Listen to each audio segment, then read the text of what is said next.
Good afternoon, everyone. I hope you're having a good day. I'd like to provide you with COVID-19 inspiration, and my message for you today is evolve.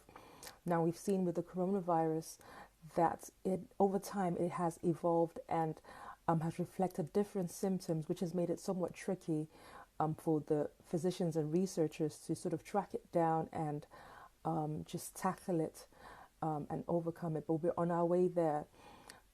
But I think we can take a lesson or two from that virus. And my message for you today is evolve.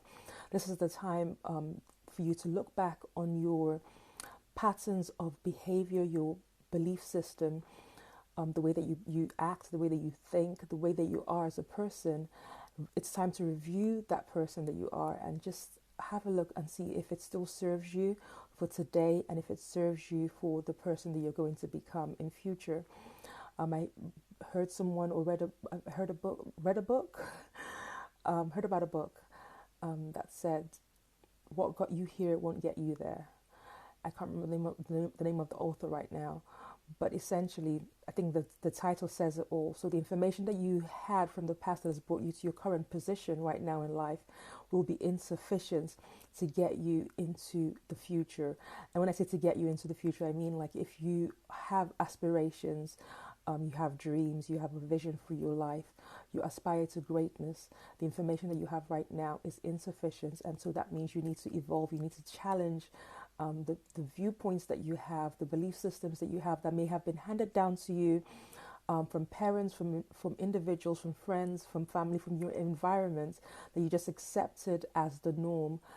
It may have been good for before, but have a look now and see if it still serves you. Have a look and see what needs to be thrown out. Have a look to see what you can still keep, because not everything needs to be thrown out, but some things no longer serve. But it's down to you to actually make the assessments and unlearn certain things and relearn certain ways of being. And just like the phones have like updates, it's the same thing with human beings. Just because you were one way last year doesn't mean you have to be the same way this year.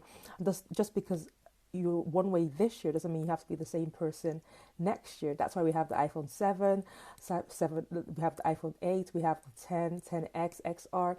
They all have updates. So if mobile devices can have updates, how much more you as an individual? You might be a doctor, a nurse, a key worker, a frontline worker, or somebody who's just been affected or impacted by COVID-19.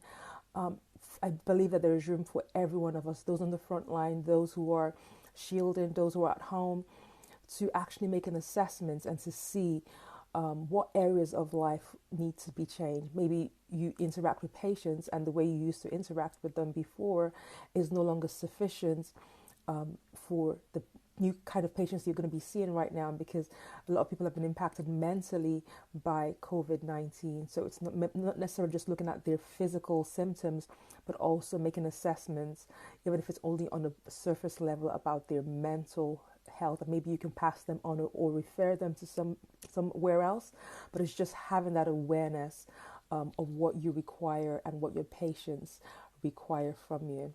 So going forward into the next couple of months, because we don't know what the next couple of months is going to hold. Some of us are coming out of lockdown. We're seeing like a lifting in certain cities and certain countries. But as you go forward, just remember it's time to evolve. Okay? So that's my message for you today. From my heart to yours, do stay safe. Until next time, take it easy. Bye.